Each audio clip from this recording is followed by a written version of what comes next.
Ko štiti i čuva kriminal Gorana Jankovića, načelnika službe zaštite i spašavanja u kome zadnjih dana objavljujem dokaze i afere?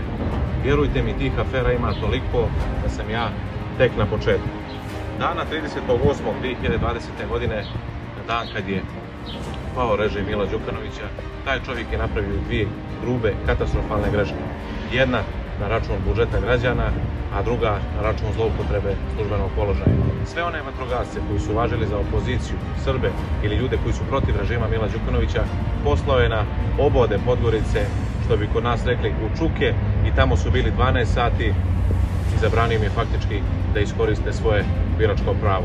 Kao i za sve što pričam, i ovaj put ostavljam dokaze, a jedan od dokaza je dopis načelnika CB Podgorice Milovana Pavićevića, koji je 28. avgusta, 2 dana prije izbora, tražio 4 ekipe vatrogasne jedinice da obezbjeđuju prolaz iza zgrade vlade i iza zgrade skupštine. Umjesto 4 ekipe, Goran Janković šalje 7 ekipa sa po 2-3 ljudi i faktički uzurpira skoro 30 vatrogasaca, time praveći štetu i budžetu glavnog grada, ali i zloupotrebljavajući službeni položaj.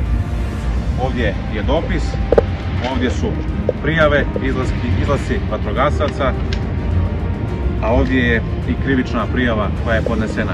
Dakle, jasno je kao dan, Goran Janković je na toj poziciji i Goranu Jankoviću se sve prašta, isključivo zbog toga što je vojnik DPS-a koji je zabranjivao Srbima da glasaju tog dana.